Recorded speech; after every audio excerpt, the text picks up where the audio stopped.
Hi.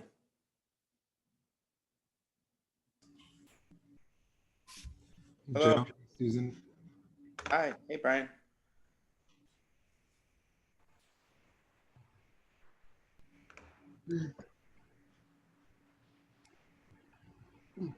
Carter, do you see the newsstand applicant in the anywhere? Who is the applicant? I don't know who the applicant is. Let me see. They definitely RSVP'd with Ava. Mohammed Uddin? Yes. Oh, great. Okay, so Mohammed, we'll promote you in just a minute when we get to the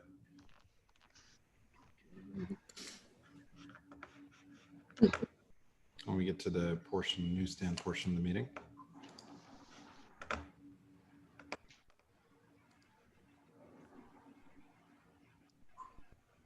Hello. Hi. Hi, Ed. Hey. Garcia, William, Brian, Michael, Susan, Carter. 1, 2, 3, 4, 5, 6, 7. I think we just need one more person. Carter, William's an official member now? Yes, he is. Oh, great. We have to get your name on the website, William. I mean, you're on the website as a board member, but not. Is it not? I thought that Josh had changed it. Okay. Oh, did he?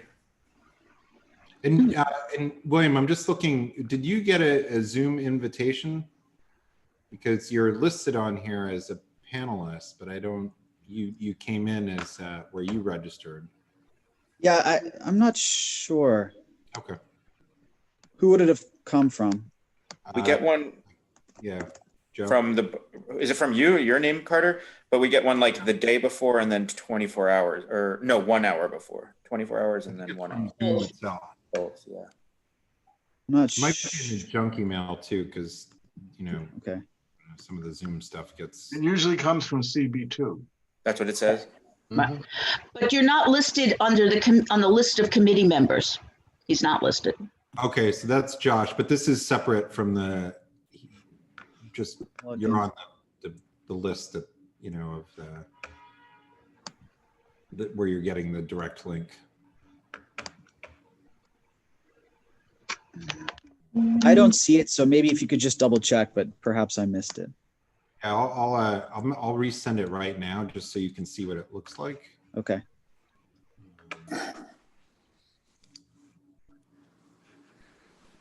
Really bad. Really, really bad. Let me just shut this off for a second. 1 second. So I can just adjust something. Oops, daisy. Maybe that's not so harsh. Let's see.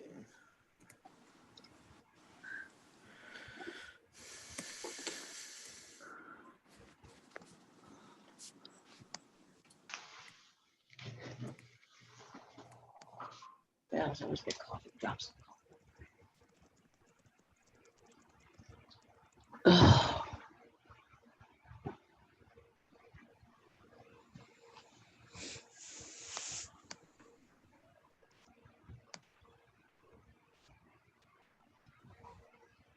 Oh, we have 12 members now. Well, oh no, William is 13, but that still makes 7 a quorum, right? 1, 2, 3, 4, 5, 6. Yes. Perfect. Yay. We're in quorum. All right, so we'll get started. Welcome, everyone. My name is Joe Gallagher. I'm the chair of the Quality of Life Committee. And I'll do a quick attendance with our members who are here so everyone can introduce themselves or at least say hi. Let's see, Brian Pape here. Here. Yes, Michael Levine. Here. William Benesh. Here. Is that right? Or Benesh? Benish. Benesh, all right. Ed Ma. Here. Rocio Sanz. Here. And Susan Kemp. Hello. Hi. All right. So we might get a couple more members coming in as we move along. But our committee hears applications for newsstands, as we're hearing tonight, street activity applications, sidewalk cafes we used to hear, and also generally quality of life issues and also environmental issues, which is on our agenda tonight is a resiliency zoning amendment that we heard a presentation regarding last month, and we'll be discussing today at today's meeting as well. So how the order of the meeting goes is we'll start with, go through the agenda in order. The first is the newsstand application. We'll ask that applicant to appear in the Zoom and they'll present their application. I'll share their application on the screen. And then the committee will have an opportunity to ask any questions that we may have. And then after the committee is done asking questions, I'll check to see if there's anyone here from the public with any comment on any of on that application. Then the second agenda item is just we'll go into business session after the newsstand. Business session is when we discuss the applications, and it's just the committee speaking, and we'll also be discussing a possible resolution on the zoning amendment from last month, but we've already heard the public testimony on that agenda item. I think that's it. Once we finish with our recommendations or vote on a recommended approval or denial or vote on any resolutions, we send those to the full community board too, which meets next Thursday. No, two Thursdays, 2 weeks from Thursday, I think, right? Is that right? That will also be on Zoom. So if there's anything that you want from our agenda that you'd like to discuss in front of the full board meeting, there's a public session at 6:30 on that meeting. It's the 17th, a week from Thursday. After the full board votes on any resolutions, then our comment goes to the respective city agencies. So for the newsstand application, it goes to the Department of Consumer Affairs, and then they take our recommendation for approval or denial in consideration when they are deciding their final determination on that application. Our resolution is advisory only. All right, so we'll start, and Carter, I can move him up if you'd like. We're gonna hear from Mohammed Uddin. Let's see. Hi, Mr. Uddin. If you just unmute your microphone. You also have the option of turning your video on, but it's not necessary. Encouraged. It's encouraged. Are you there, Mr. Uddin? You just have to unmute your microphone.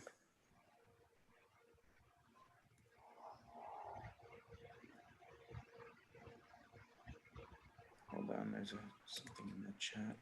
Oh, hey, and welcome. Frederica Siegel is joining us, who is the chair of the Land Use Committee for Community Board 2, and she's been helping us and sitting in while we contemplate the zoning amendment. Let's see. And Mr. Uddin, can you write in the chat if you can hear me? Do you see the chat? It's at the bottom of the Zoom screen. And if you're able to hear, I joined from the phone. Can you unmute that? He's asking. Star 6. Sure, one moment.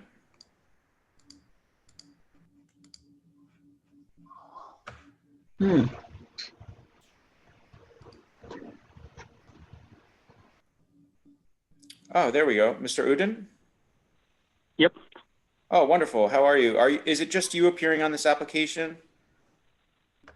Yes.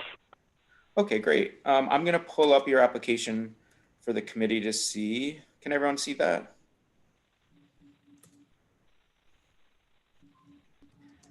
So welcome. So you're applying for a newsstand at the southeast corner of East Houston Street and Broadway in front of 11 East Houston.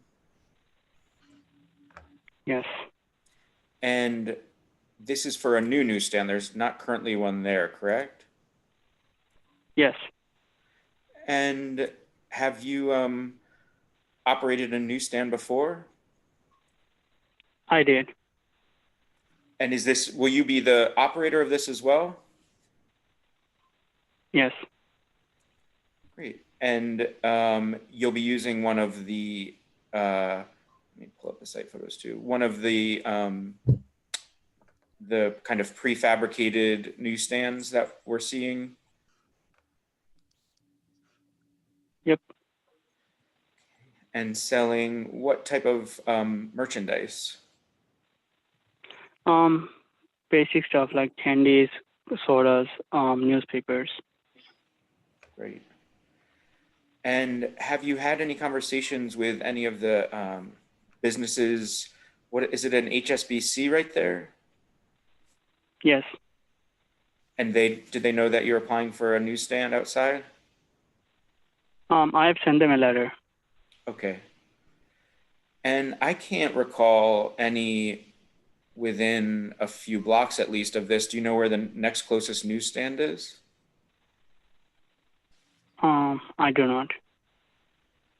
Does anyone know? I can't think of any in the few. At the northeast corner of Lafayette and Houston. That's the closest? Mhm. Lafayette and Astor? No, Houston. Oh, Just, Lafayette and Houston. Oh, there is one. So can you even see it over here? Yeah, it's right. Yes, I can. It's right in. Oh, is that it? I don't think that's it. That's in the parking lot. Okay. It's over there. And you're not concerned about there being a saturated market here for newsstands? Nope. And how many employees do you expect to have? One. And that's yourself or one other than you?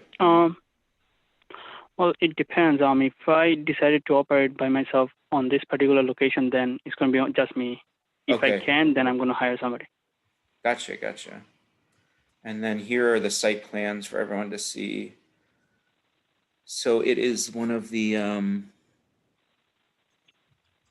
it's 5 feet wide and 12 and a half feet long. Is that right? Yeah.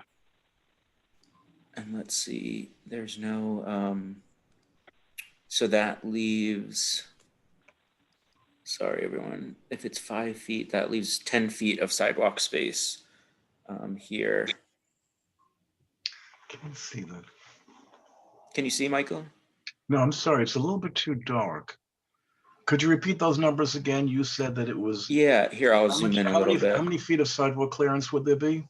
There's 10, so it looks like oh no, it's 6.6 feet to get to the end from the curb. And then the total line of the sidewalk is 15 feet. So it leaves 8.4 inches, 8 feet 4 inches of sidewalk, pedestrian space. Mhm. And then we have the crosswalk right there. The sidewalk is wider as you go down Broadway. Mhm. Is that right in front of the subway entrance? It's The subway just entrance. next door. If you see here in this photo, you can see the subway entrance is here. So the sidewalk, the newsstand is basically right in front of the HSBC, and then there's this much room between the subway. I'm not sure what'll happen to this hot dog vendor, but And is the newsstand directly in front of the entrance to the HSBC, or is it off center? I can't tell what the main entrance is. Let me see. Do you know, Mr. Uddin? I do not. I mean, I can't even tell. Is this an operating branch or is it just a It's an ATM. ATM? Yeah. It just opened Oh, it did? It just opened? relatively recently. How did it open? As an ATM or as an actual branch? I don't know. I don't have an account with HSBC. So I don't know. No, but you said it just opened, so you might know something that No, nobody. yeah, no. It just opened in that, within the last 3 or 4 months. The building had just been completed, and I think they were looking for tenants. That building is, becomes down to a point. There's almost no depth at HSBC. and just the width of the stairway at the subway entrance. And then That's it. Target is opening up around the corner on Broadway. It's Oh, there's gonna probably be a more of an Broadway? ATM. Then it's probably more of an ATM if there's no Yeah, way. yeah, probably more of an ATM. So I mean, where I it think says it's, yeah, Joyce Leslie, that's actually a temporary store from my understanding, and that's going to be where a Target opens up. Oh, gotcha. Well, that'll be a busy corner with Target. I mean, a busy area for you, at least on the subway station there. So that's promising for your business, Mr. Uddin. And just if and- everybody's familiar with this, this is where the vegetable stand used to be prior to where the building was constructed, if people haven't walked over here in some time. And there was a Oh, parking yes, yeah, lot. right. There was a parking lot to the left where the hot dog cart is, or the food cart to the left, that was used by the MTA for some of their vehicles. Right, I remember. All right. Any other questions or comments from the committee?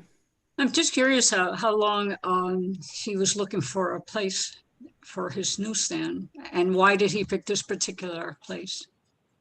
Did you hear that question, Mr. Uddin? I did.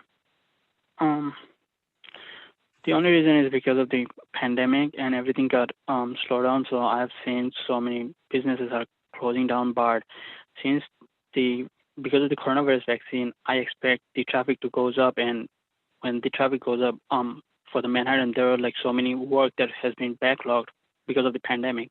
So I expect those traffic to hit hard on the Manhattan once everything is good news. So I want to make profit out of that. Okay.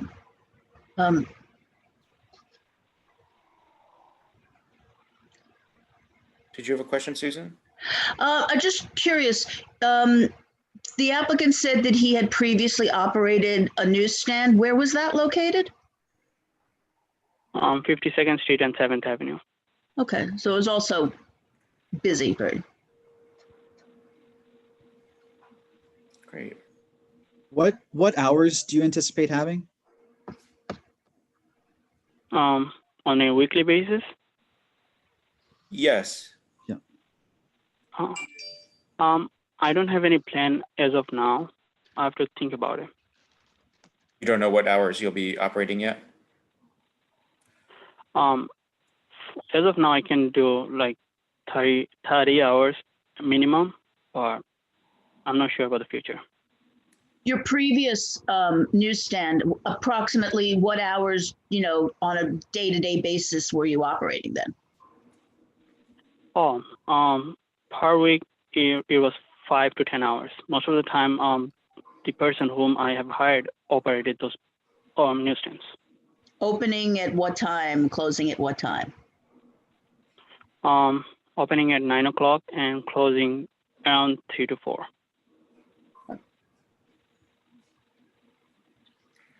Right, and let me see if there's if there's anyone in the attendees from the community here. Joe, Yes. I wanted to ask him, so if he doesn't have a plan to hire anybody, how is he going to manage the newsstand by himself? Let's say he has to go to the restroom, and who takes over? How does he close it down? I want to know how everything happens in this kind of business. If I had to go somewhere else, I would rather have I'm gonna have some people around here to look at my business while I'm out. But usually for the lunch purposes, I usually do it inside the business, so it's not going to be closed during the lunch hour. To maybe coordinate with a neighboring vendor if you have to take bathroom breaks during the course of your shift. Yeah. Okay. If there is anyone from the community and the attendees, just you can raise your hand with the raise hand function, and if you have a comment on this application. Joe, does he still have the newsstand that he had? Yeah, are you still operating the one on 52nd and 7th, or will you at the same time as this one? Yes. With an employee. So somebody else is going to be running the other one, or you're going to be running the other one, or this one? Which one? The other one has been running by the person whom I have hired, so I don't have to worry about that one. Okay, thank you. Was there, let's see. Oh, Frederica, a question? Hi, I'm new to this game. I just wonder, is it up to the committee to, does the feasibility of the vendor's business plan factor into your approval or not approval? No, it's mostly just making sure that all the clearance requirements are met, because what they're coming for is to use the public sidewalk space. So in the similar way for a sidewalk cafe, it's to just determine to make sure that the sidewalk isn't being impeded. I mean, But you're adding a large element to the sidewalk, to the streetscape that may or may not be serving a function that often. That's you'd not, like to do a business or a needs analysis for that neighborhood? well, I'm just saying it's a big thing. It takes up a lot of space, and if it's not going to be open of a minimum amount of time per day, per week, does it become like clutter, or is it still serving a purpose? That's my question. Yeah, I think we have looked at sometimes where there's neighboring newsstands within a certain proximity, but ultimately, when I think the Department of Consumer Affairs receives the application, they're not considering those factors in their determination. But I could be wrong. I'm not positive. Joe, But so in You don't either. Okay. Joe, I understand Frederica's question. Are we over congesting the sidewalk? But when I heard that we have more than 8 feet of sidewalk clearance, I know that's the Department of Consumer Affairs minimum. And I think we're usually satisfied when we know we have that much clearance. We're not over obstructing the sidewalk. Right, but that's for a open vendor. But if the vendor is only going to be there 5 hours a day, is that worth the real estate or not? That's my question, I guess.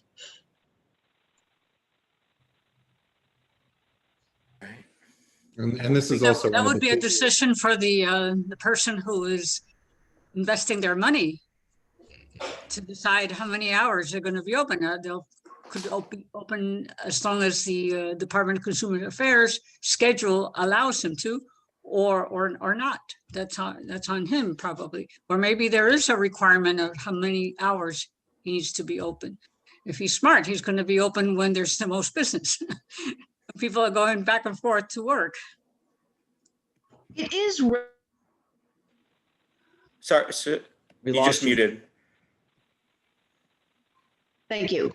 I think it is relevant to point out to Consumer Affairs if we're dealing with something that could create a problem in the sense that you've got a major, that's a major subway station right there.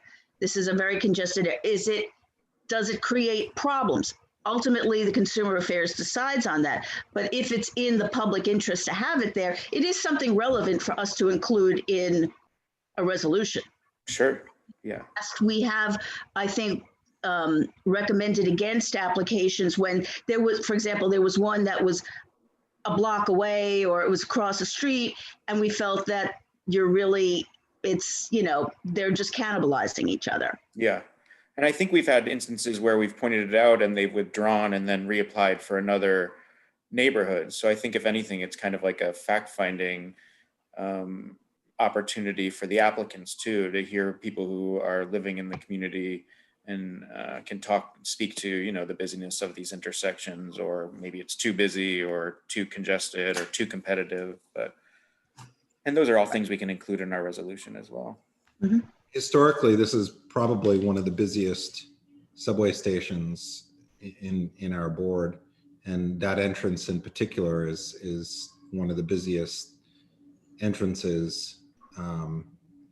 That and the entrance to the north is, as far as really heavily used. So, and it's interesting too because the building was just completed as well. So the pedestrian movement around there, that's a very new traffic pattern, so to speak, because it's now all built out right up to the lot line.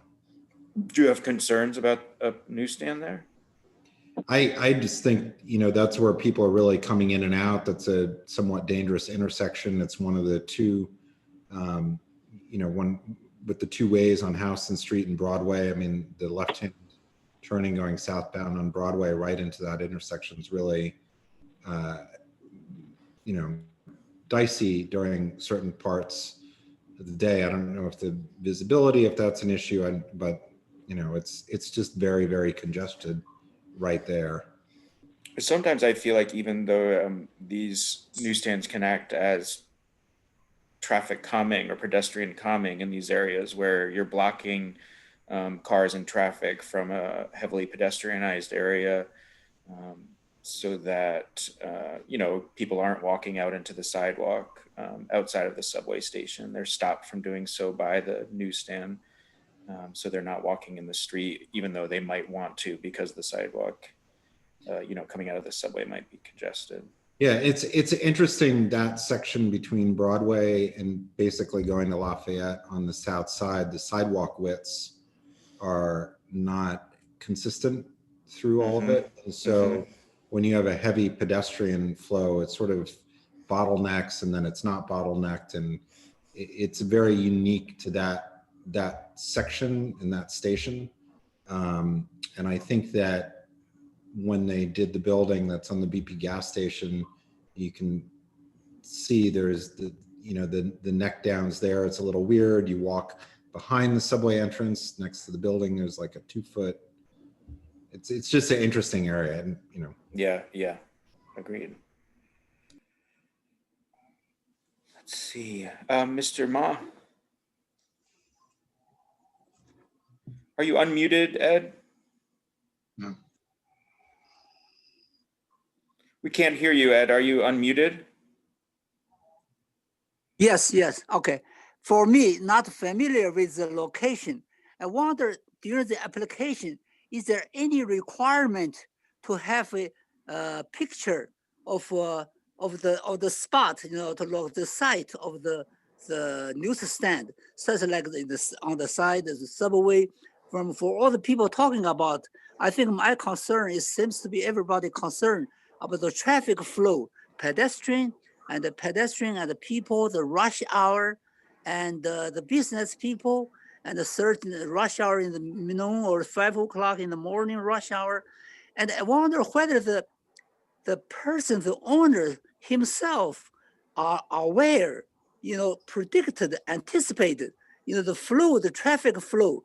Can this flow is already, as you said, if saturated, it's impossible to have another newsstand. Should be another location, so that I think drawing a picture of the site with the surrounding vicinity, the building, the new buildings, should be attached. So give those, all of us, to have a bird view of the picture of the location. We have one. Yeah, we were looking. Were you able to see them on my screen? I didn't. Oh, okay. Can you show that again? Sure.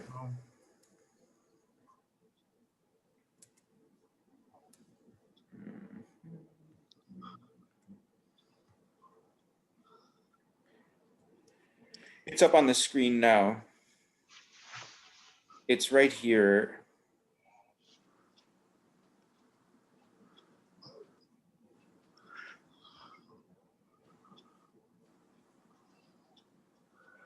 That's looking up north. Yes.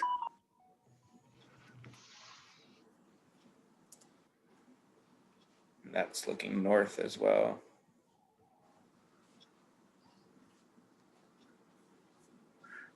But this is the traffic, flow, the road, the traffic. But I'm talking about the sidewalk, such as 15 feet. If this extra, this need extra traffic flow, I wonder whether they could draw from the air, from the top, from the air, more clear. No, we don't have pictures from an aerial view. Yes, I see. But it's right here. Oh, we have the plans that have the yes sidewalk. So here's the subway entrance here, if you can see my cursor. And then this is the traffic, the pedestrian traffic here. So then like if someone was like, oh my God, I'm gonna fall into the street, then they would be stopped by the newsstand. I'd have to keep walking.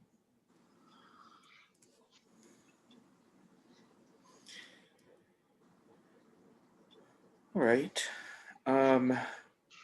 Well, it sounds like we're almost in business session now. So are there any more questions for the applicant? Well, I had my hand raised if I can. Oh, thanks, just William. add Yes, one more thing. please. No, I was just going to say, I mean, in terms of having a subway newsstand right next to a subway entrance, I mean, I think it's very common. And, you know, I know the ones nearest to me are all near entrances. And I don't think they've caused any major congestion issues. You know, there's one right by the path on 9th Street. Oh, yeah. And there's one right by the 14th Street stop at 6th Avenue. Literally up against the subway exit on the northwest corner there. And the West 3rd and West 3rd and 6th Avenue. So I think that's almost kind of the point they're trying to be. Yep, and West 8th. I mean, I think it is a common thing to have at the subway exits. The idea is you getting people coming in and out to attract their business. So I know it's a slightly different setup, but at least in the ones closest to me, I haven't seen them cause any major congestion issues. All right. Thank you, Mr. Uddin. So we will go into business session. You're welcome to stay as an attendee and listen as we just deliberate and discuss. But ultimately, our recommendation from the full community board will be sent to Department of Consumer Affairs before the end of the month. Any other questions, Mr. Uddin? No, thank you. All right. Thank you so much. Thanks for appearing tonight. All right, awesome. So now I'm going to share, William took the helm on this resolution. I reached out to CB1, CB6, and CB4, and no one has written their resolutions yet. Or not CB4, CB1, CB3, and CB6. We all have until December 28th to opine, and I think our meeting is earlier than others. But William really took a deep dive into all of this and came up with some draft whereas clauses that we can just use as a jumping off point for this.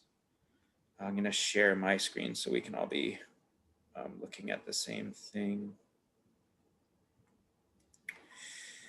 William, do you want to talk about the whereases you came up with and your approach and what you took into consideration?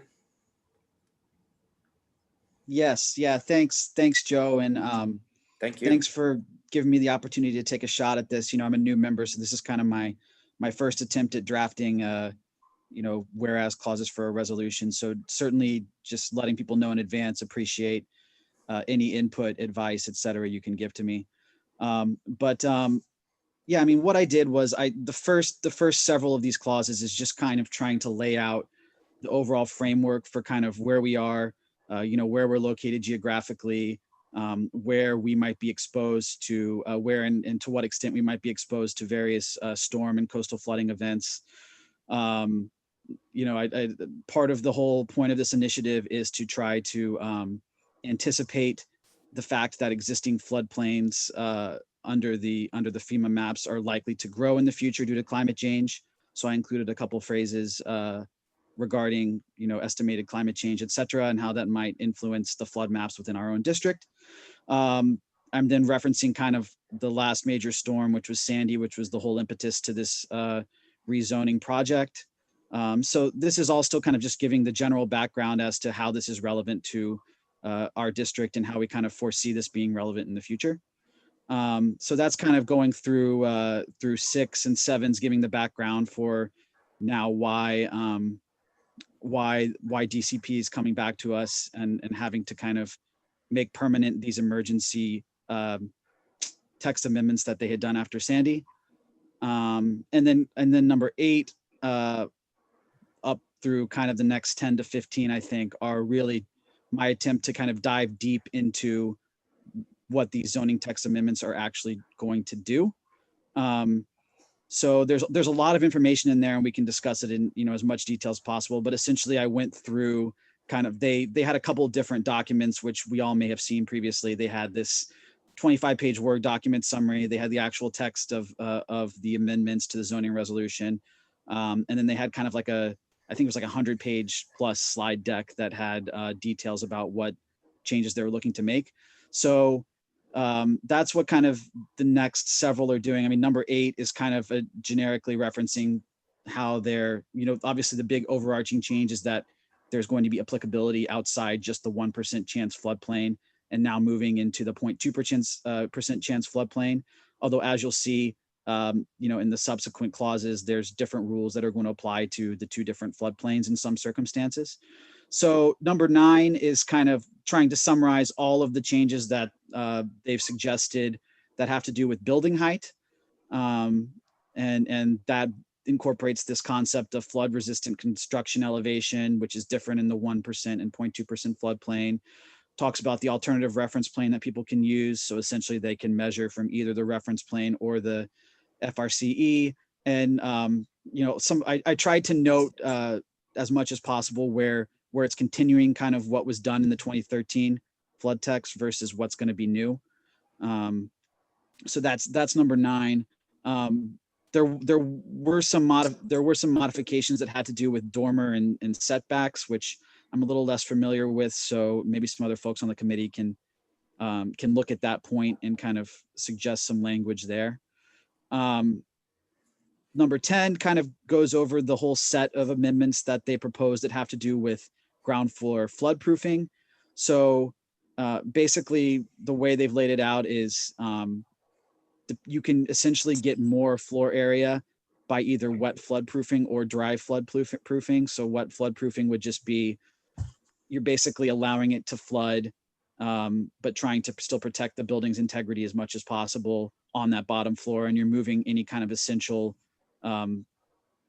operations of the building, et cetera, off that first floor. It can only be parking or ingress, egress, et cetera.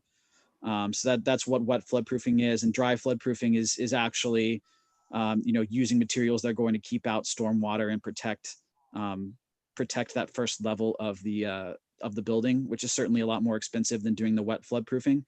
So there's kind of different provisions that they've included for wet flood proofing versus dry flood proofing, but either way would allow you to get additional floor area.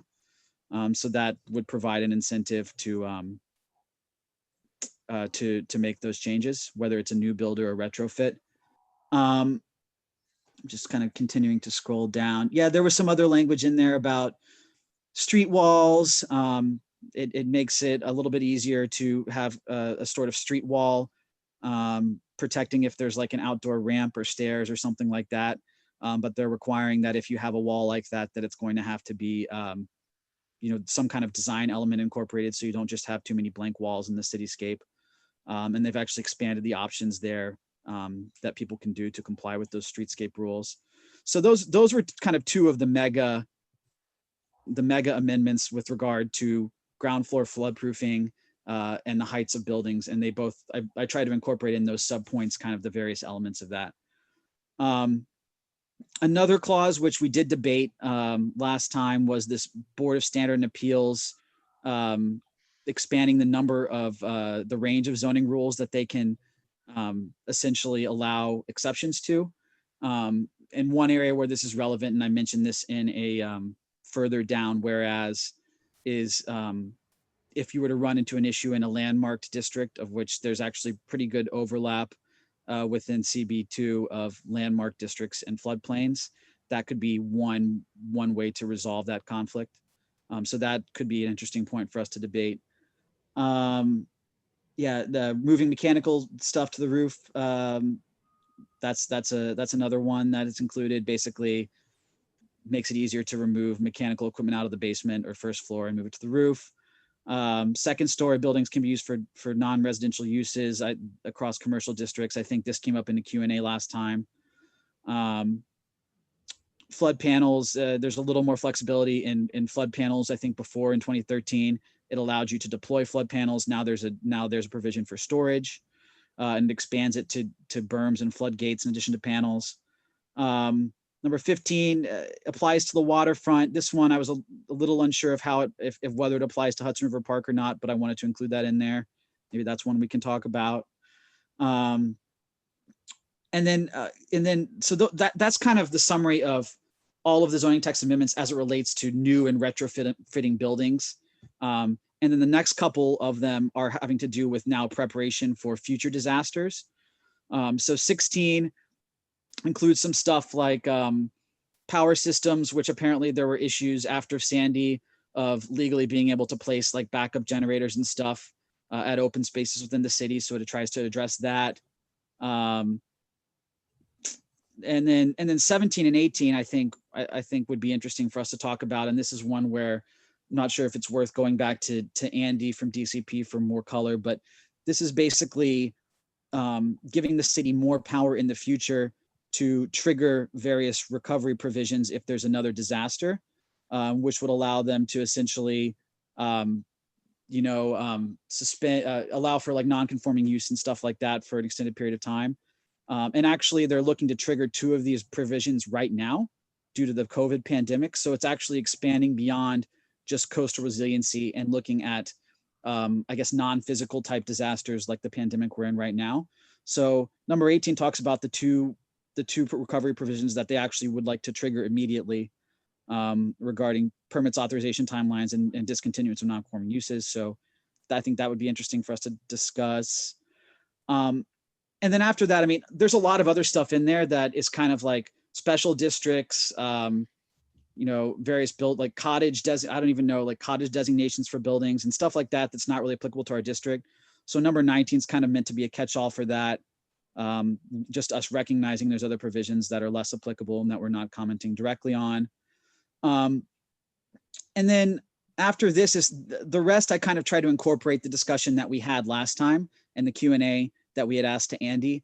20 and 21 are talking about how obviously this is just a zoning text amendment. It's not providing any funding.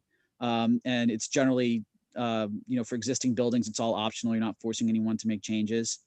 22 and 23 discuss the fact that there's overlap between the floodplains and historic districts, which I think is pretty unique to our community board. So I think that's an interesting point to have in there. And one of Andy's response to the question that we had asked is that in fact, retrofitting existing buildings would still be subject to LPC review. And so that's mentioned in 23. 24, I think the question had been asked by Michael last time, how many permits were issued since the last flood text. So Andy responded and I included that in a whereas. 25, I think we had the question, Joe had the question about whether floodproofing measures would impact, like if one building put floodproofing measures in place, would it cause the stormwaters to, interact with other surrounding buildings in a different way? And his answer was no. And then 26 is just acknowledging that they have DCP's performed a lot of outreach since 2012. I think they did present to our land use committee. I don't know if we want to include this, but I think they presented to our CB2's land use committee maybe in 2017. And then finally, just concluding with the fact that we're recognizing this is one component of the city's strategy for resiliency, and obviously is not meant to be an all-encompassing, resiliency program. So hopefully that wasn't too long, and obviously I can go into more detail on any of those points if you want, and it's kind of meant to be a starting point for the discussion. That's amazing. Thank you so much for summarizing them. That all of that stuff was so overwhelming to me to even try to parse through. And this is really helpful to have it all kind of distilled in this way. I think I'm interested in the commercial, so what does it say that in commercial districts, in all commercial districts, whether they're in a floodplain or not, businesses will have the option of using the second floor for business purposes, correct? That was Andy's response, but we should perhaps clarify whether I remember that from the presentation only within too. Floodplains, yeah. I mean, I guess it makes sense I don't know. It just seems like a pretty big change for areas that are in the floodplain, but Excuse me, can I question that? I seem to recall Andy saying only if they're in the floodplain would that I think apply, that's right. not outside of it, because that would mean the whole city. I think that's probably right, but let me just double check. Mhm. and then, so I guess I mean, what would you, does anyone have any thoughts on anything else in particular from the proposed changes or the way William has framed it in relation to CB2 here in the later part? Joe, I do have one question for William. Thank you for an excellent job. Can you go back to Hudson River Park? I think you went over that quickly, and tell us what you've written here. How are they treating Hudson River Park? Yeah. Which our entire waterfront? Yeah, Which so one this is was that? sorry. This is number 15, I think. Yeah, so this was, so most of these amendments are addressing, I think it was Article 6, Section 4 of the zoning resolution. And this is the only one actually, which I think is Article 6, Section 2, which is special regulations applying in the waterfront area. So maybe it's a question for Frederica or someone with more knowledge of this, but I'm not sure whether Hudson River Park falls into the definition of the waterfront area in the zoning resolution. But essentially they're trying to make it a little bit easier for waterfront areas to design stuff like bi-level esplanades, where you could have a higher up part of the esplanade that would be sort of sloped down like a berm or revetment or something like that to improve coastal resiliency, while at the same time allowing people in non-storm scenarios to essentially have public access to the waterfront. So it was the intent, I think, is to make it easier to have more diverse structures like that along the waterfront, but I'm not sure whether that's meant to include areas like Hudson River Park. I don't think that would apply to Hudson River Park, which is state-owned property. That's the only issue. And I don't think that there's rules and regulations of the zoning resolution would apply because they're not city blocks. If I may be wrong here, I don't think it applies to Hudson River Park. That's the only difference. We might want to look into that. I don't think it does, but the way that this is written isn't specifying Hudson River Park. It's just kind of saying how it applies to those bi-level or to shorelines, soft shorelines. Yeah, I don't have a problem with that section. Yeah. I'm just saying I don't think it would apply to Hudson River Park. I think it would apply to other areas that are on waterfront property. Agreed. Yeah. Yes, Joe, may I have to speak? This is Ed Ma. Hi, Ed. Yes, I have two questions. I live in Lower Manhattan, in District 1, but I do have experience. I wonder, I read roughly the prepare this presentation, but I wonder whether there's any article regarding how to protect the elder when the flood happened, especially the tall floor, the 10th floor, and the food, the water, electricity, the problem, and how any kind of mobilization volunteer group to serve elder people, number one. Number two, usually the electrical battery, the battery is all on the first ground level. And all over Manhattan, there's so many I forgot, generator, yes. All generators are broken. After water's flood, it's all broken, ruined, or destroyed. So many of the generators from that Sandy's experience build the second or third or fourth floor, upper floor. Whether this, this presentation has been considered to how to build a generator in a higher ground. Yeah, so I think at number 12 specifically is allowing people to have a bulk exemption or whatever it's called, to move mechanical equipment, which I guess would include generators, to rooftops. So that's one thing that it's addressed, and then also in the in the future disaster recovery language, it's giving more flexibility for people to place like emergency generators in open spaces in the event of a future flood. Yes. And I think in how our, about- excuse me, how about dealing with the senior people? How to help them Yeah. to sustain daily life? I think that's something we can put in our resolutions, that we, we're glad the city is making changes, anticipating floods and future floods. And they should also, add resources or concentrate on also bolstering their evacuation procedures and for seniors and other at-risk communities. I think that's something we can definitely add in the resolutions. Thank you. Thank you. John, may I ask a question, please? Sure. Who is it? Okay. So I don't see in this resolution here, where's the money going to come from? Where is the money going to come from to retrofit existing buildings? Right. I mean, I think they're trying to do it as kind of like a carrot, offer the opportunity to make these changes, and the landlords will then benefit from lower flood insurance rates, or else being able to add onto their FRECP, blah, blah, blah, in order to increase their commercial space. But I think that is something too we raised in the last month's presentation, that we think there needs to be other funding mechanisms and ways to incentivize people who don't have money to retrofit on their own. I can tell you that what's happening in real estate, at least in the state and the city of New York, property owners are at a great disadvantage because they expect property owners to carry the load for everyone. Now, right now, what we're going through with this pandemic, where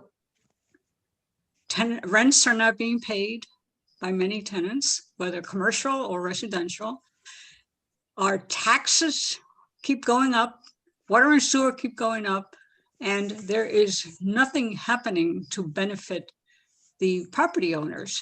The last thing any property owner needs is to invest more money into the buildings, because we could barely make ends meet at the present time. And we do not want any kind of loans, because we already have enough on our backs. So where is the money going to come from to retrofit these buildings? You cannot put it on the property owners. None of this is compulsory. None of it's I understand. Well, this is what they're saying now. And I know that things change, opinions change, and requirements change. So there has to be some kind of free funding. There has to be something to help the property owners who cannot afford to do this. And if you're telling me that the premiums for your insurance are going to go down, well, I don't really buy that argument, because it will be negligible. If anything, insurance always goes up, taxes always go up, and nothing comes down. Our expenses just go up. So property owners are going to be screwed again if they have to. And even if they say you're not required to retrofit, but at the end of the game, I think that it will be forced upon us. And where's the money going to come from? Unfortunately, it's going to have to be at that point when we opine on that, because we have to opine on what's put in front of us, which says that this is not a mandatory compulsory retrofitting. It's at their own. I think you could still add that, should it ever become mandatory, that there has to be resources that are not necessarily loans, but grants for property owners. If it ever becomes mandatory, presumably they'll be coming before us then to say, this is becoming mandatory, we need public comment on that, and that'll be the time when we comment on a mandatory rule, but not before one is before us, in my opinion. I mean, I think we can still, I don't see why, unless people disagree, why in the resolutions we couldn't say, we encourage the city to explore options for funding for retrofitting, including advocating, federal and state funds etc. Right? As grants, not as loans. Right. Mr. I mean, I think we can. I think we could suggest various options for them to explore, such as federal, state funding. Right? We could include. Yeah, I that. think that's a good idea. Or it could be Frederica, just subsidies. Or what? Frederica That's- had your hand up. Yes, I did. William, this is a great first effort. I really think you could sell this to other community boards who are dealing with the same issue. In a reso this long, I think it's helpful to like add some headings like background, Okay. so that people, and then maybe what's pertinent to community board too. I have two comments. One is generic and one is pertinent to community board too. If you recall, they put nursing homes in a special category of vulnerable populations. And I thought that was kind of a narrow definition of vulnerable populations. Right? I was thinking of other nonprofits who were down by the water. I just thought that was something we could address. The other thing that really bothers me is the part about the BSA, where you go to the BSA for a variance. I'm not 100% sure that all variances are public process. Michael, maybe you know that. Yeah, they are. All variances must go through a public hearing process, and the community board is one of the. All right, but this, and it says here in Andy's reply that discretionary options would be available to address unique situations. The definition of unique is any developer who thinks that they want a variance becomes a unique situation. And it opens a big can of worms. So it makes me sad to see that these things wind up at the BSA, because then I think they get to modify a wider range of zoning rules, including FAR limits, parking standards, ground floor requirements. And I think then they're going to dilute the purpose of this. So I don't know. I think we should express skepticism of that we should ask for the purview of the BSA to be limited in some way, so as to avoid a rush of unique situations. Maybe. If I can piggyback on what Frederica was saying, perhaps we can say something like no more than 20% variance from the current regulations would be permitted by a variance by the Board of Standards and Appeals. Frederica is right. We have no idea what standards would be considered. And maybe we want to say that we should put a limit on what they can do. Well, I think that sounds great. I've never, I've only seen variance. The variances that come to us are never unique. Mm-hmm. So, and the fact that when you wet proof, you get to exempt the floor area. Michael, does that allow some of these buildings to get really, really tall? Yeah, but definitely, yes. Yes, and so that was another thing that bothered me, because it reminded me of mechanical voids, where they want to put in a pump or some electric, and they make the ceiling 20 feet high, which means that the people who are living above the mechanical void get an even better view, and there's no limit to the height of these voids. And they can charge more rent. Yeah, and I think that's a problem both in a historic area where probably we hope the LPC would keep that under control, but it's also a problem in on any street. So those were my contributions to this. I would agree with Frederica, even though the community board would have the opportunity to comment on applications for variances, we believe there should be certain limits. The grant of variance. Yeah, I think. Yes, I think there are certain limits for like the dry flood-proof spaces. I think it says the floor exemptions only available for the first 30 horizontal feet of the non-residential floor space as measured from the street wall. What's a horizontal foot? Like 30 feet Up? up. Doesn't that sound like a lot? That does sound like a lot.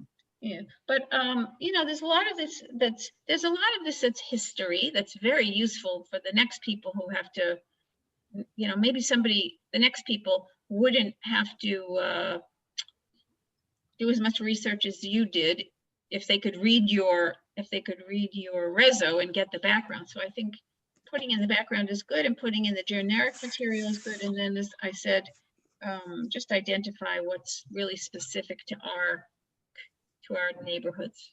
And that's really the historic.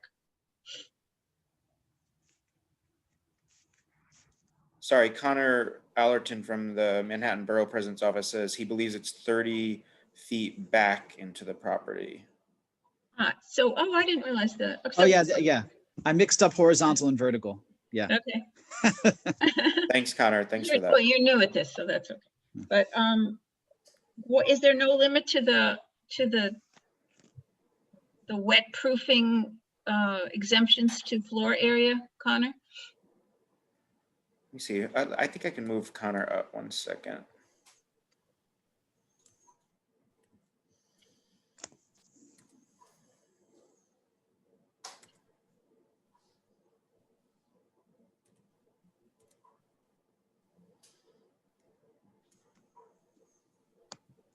Hey, Connor. Thank you for joining. Hi.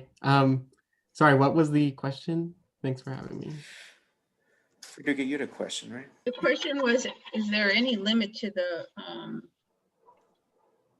exemption of floor area for wet proofing?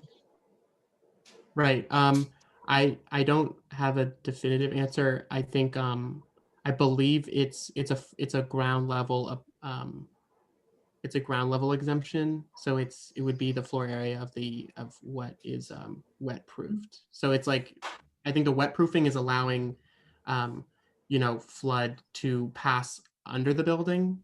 And so it would be that ground floor that is wet proofed. Okay, so what if we said that the exemption could be up to the volume of the existing condition? So for example, if the thing that needs to be wet proofed has an 8-foot ceiling and it's a 30-foot square room, they could only get, X amount of floor area exempted, rather than making the space even taller where they actually put the mechanicals. Right. Wait, sorry, can you clarify what the question is? What I'm trying to say is you'll be wet proofing an area that had mechanicals in it, right? That's the point. You move the mechanicals out. And I think a wet proofing level is only allowed to have certain uses.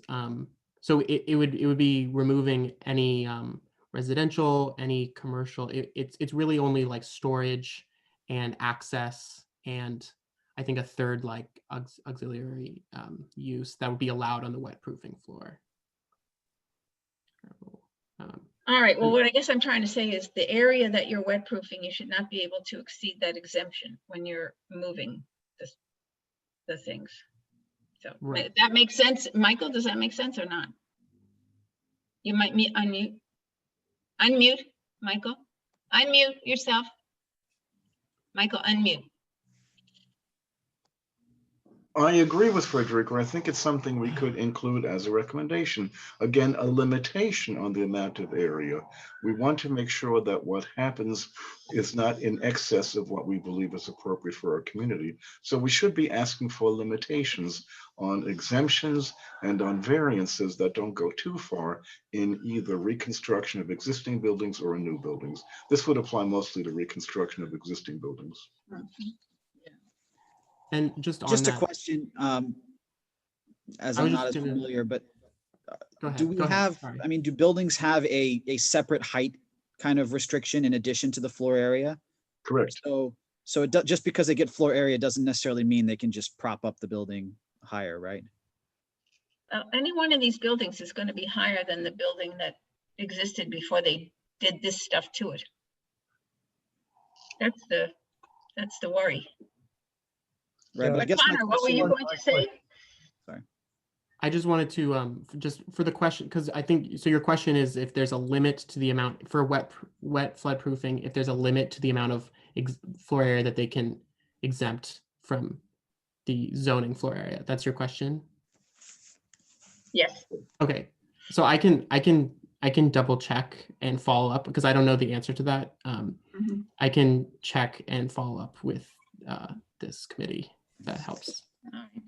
Could you also check, Connor, the question on whether or not the second floor for commercial use in commercial zones is only within the floodplain or is it citywide? Sure. Can you repeat that? Sorry. Yeah, there was a provision that would allow the second floor for commercial use in commercial zones. And it was unclear whether that was citywide or only within the floodplain. I imagine within the floodplain, but it's unclear to me still looking at what's available online. Right. I can double check that. I'd also assume it was in the it's in the 1% and 0.2% floodplain because there are a few provisions that are amended at the beginning of the text amendment that exist outside that, but anything that's in that, the majority of it is in that one chapter. That's all applicable to right. Just the floodplain. If you'll excuse me, I have to leave the meeting, but those were my concerns. The limiting the BSA's role and perhaps expanding the nature of vulnerable populations. And thank you very much for the opportunity to participate. Thank you for all your help, Frederica. I appreciate it. I don't know, but thank you. Thank you. And Brian Pape, you had a question. Yes, I was very curious about the flood resistant construction elevation. It seems like that's a new term being introduced as an alternative to the design flood elevation. And it seems like it's adding more and more options about what we have to measure to. And it's, I have to wonder whether it's really trying to clarify the issue or whether it's going to be more confusing because of the many ways of measuring the flood elevation and how high you can build and where the exemptions come in and so forth. So I wonder if William found the reasoning behind introducing yet another elevation definition. Yeah, I think I can clarify. So before in the 2013 flood text amendment, they just had this DFE design flood elevation and it only applied to the 1% chance floodplain. And that was essentially based off of where the water levels were expected to be from those FINRA, from the FEMA firm maps. And so I think what they wanted to do here was they wanted to try to give more flexibility for people to like anticipate the future floodplain to grow, which is why they tried to expand the definition of it. So they're basically saying for the 1% chance floodplain, the design flood elevation is the same as the flood resistant construction elevation. So it's not changing it from what it is in 2013. But since they're introducing the concept of being able to have this apply to the 0.2% chance floodplain, they've actually slightly altered the definition for that. They're making it 2 feet above the lowest adjacent grade. So the idea is, I think, in the 0.2% chance floodplain, you would, be measuring from a slightly lower height, but it would give you the option to start to do something to try to address the fact that the floodplain is going to grow. And I think that was kind of the concept behind introducing this reference plane as well. So I think the idea was to give people optionality to try to anticipate the fact that these FEMA maps from, the 2007 and 2015 maps could very well be outdated, in 10 to 15 years. So in other words, it gives people the option of using a higher elevation in order to take advantage of these options about moving the countable floor area and that sort of thing, and the total height of the building. That's right. Yeah. And if you use the rule is if you use this alternative reference plane, which allows you to measure from 10 feet above grade in the 1% chance floodplain or 5 feet above grade in the 0.2% chance, you're actually required to have the first finished floor at or above that level. So you can't just raise it and then, still have your business as usual on the first floor. The idea is you can take advantage of the additional height, but you need to essentially move everything that's an operating part of that building above that, essentially making it more resilient. That's the idea.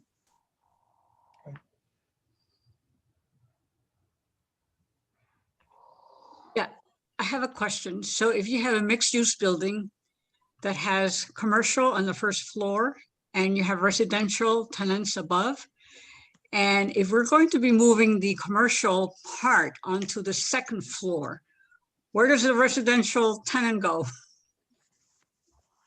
And what happens to these buildings that don't have elevators, that are walk-up buildings?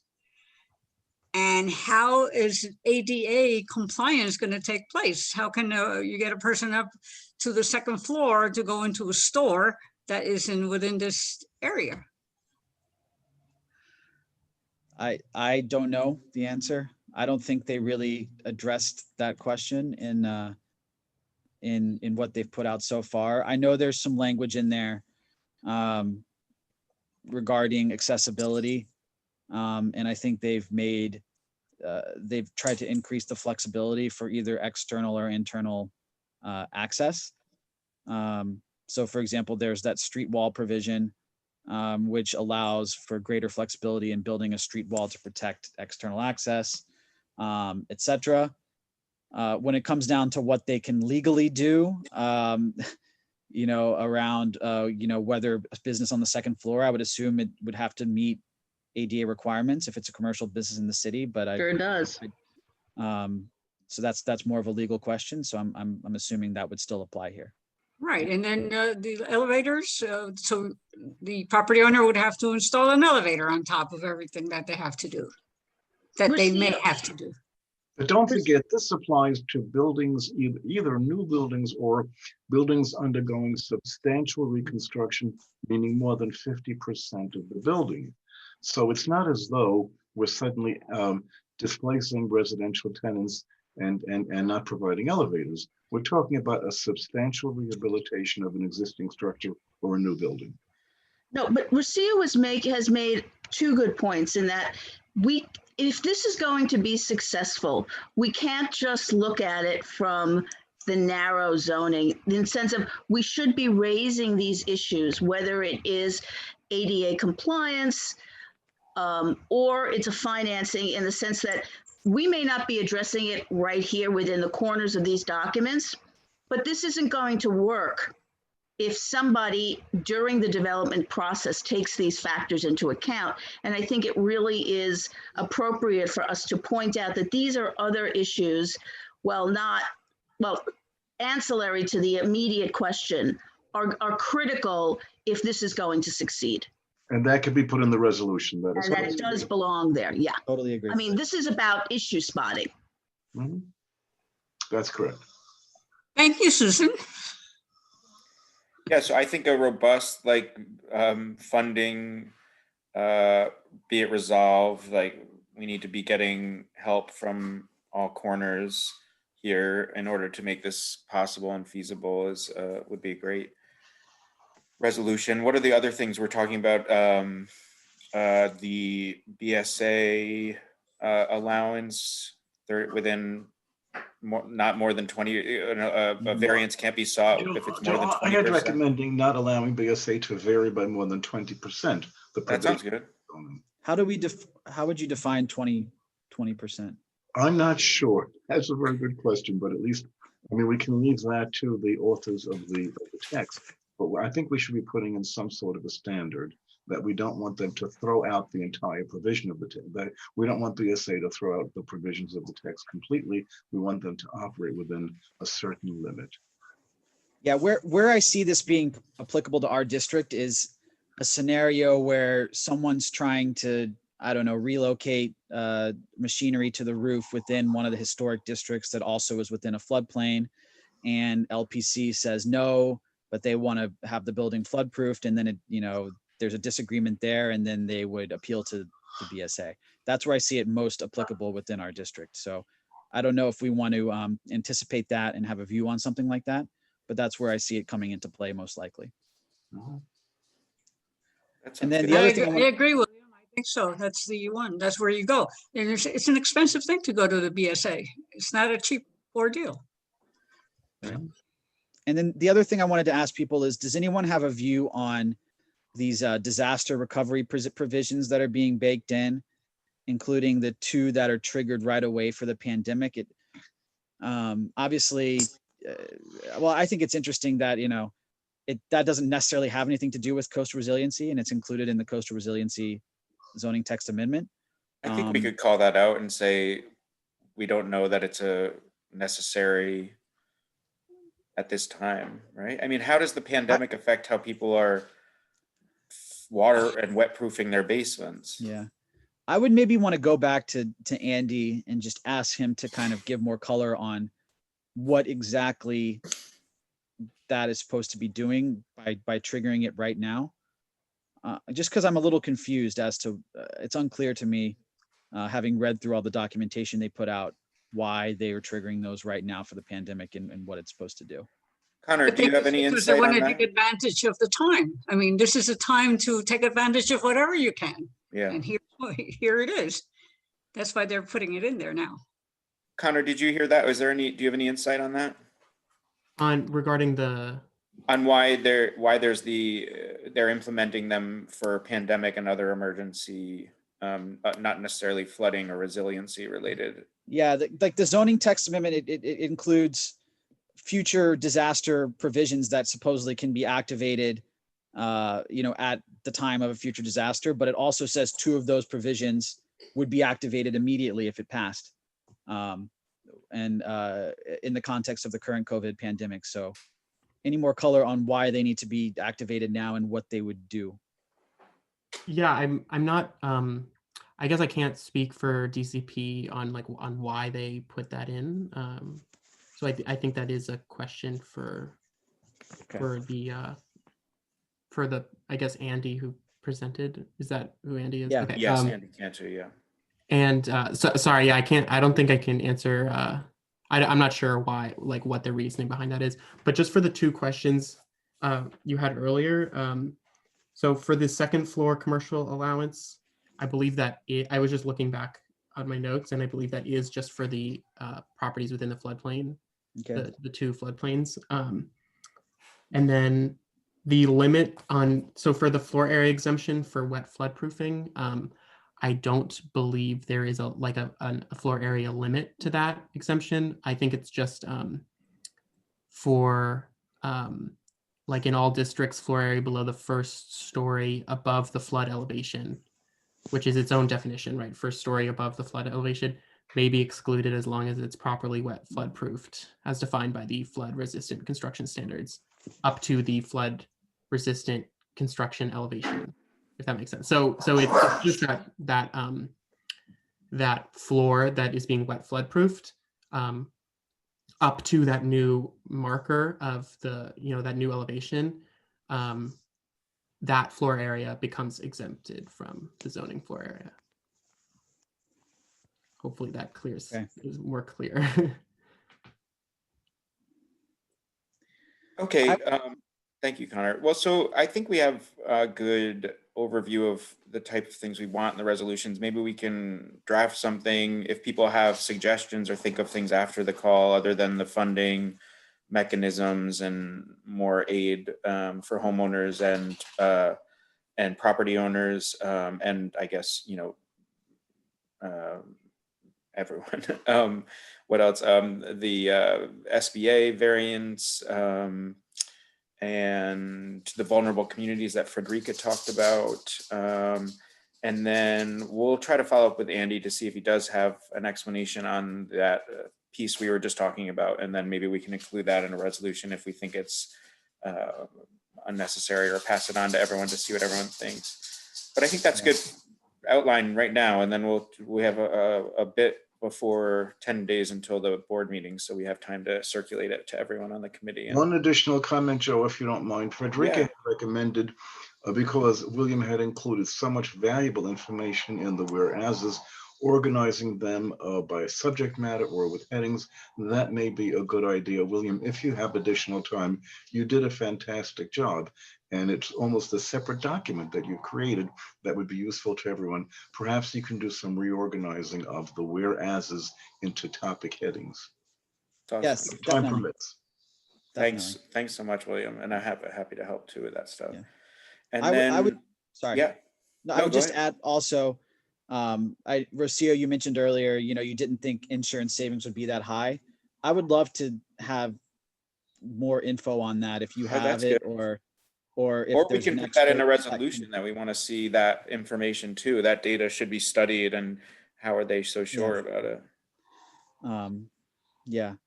And I think to the extent we discover that there is any actual savings to be had, then we should make sure that it's well publicized to the community as well. So building owners actually know what they can and can't generate in savings by undertaking these renovations. Because that's a good idea. If they don't know, then they won't do it. That's a good idea. Thanks, Rocio. And we do have to vote on the newsstand application. We have to wrap up before 6:30 because there's the reopening working group committee meeting, and we only have one Zoom for all. But is there any comments? What do people think for the newsstand application? I'm inclined to support it. I think it's I am too. Yeah, no objection. Yeah, I am too. Although I wasn't so happy with all of his answers. He was pretty yes, knowing, yes, no, yes, no, yes, no. Curse. And he was, are we going to get more than 2 words out of his mouth? So I think finally he started speaking a little bit, which was good. Well, that's true. We heard newspapers, gum, and candy. So I'm sure he'll sell lottery tickets as well. Are they allowed? I don't think they're allowed. I thought they were allowed lottery or cigarettes. Umbrella. Okay, so will they sell pot too? For those people? And so we're unanimous unless I hear any no's from anyone. Okay, I'm good. Rita looks like she's nodding in her photo, so that counts. All right. She put her picture up and having her. I have a limited Wi-Fi connectivity right now, so please excuse me for not having video. Oh my God! Please, Ritu. I'm sorry. I didn't mean to. I wasn't trying to shade you. I was just commenting on that your photo was up. Thank you so much, and thanks for joining. All right. And thank you, everyone, and thank you again, William, and welcome to the committee. What a way to start. Yeah, William, you did a great job. Great Fantastic. job. Yeah. Thanks. And thanks everyone for the comments. I will incorporate them as soon as possible. So thank you. All right, we'll talk soon, William. Thank you. Thank you. Thank you all. It's great to see you all. You too, Rocio. Good Bye. night, everyone. Bye. Good night. Bye.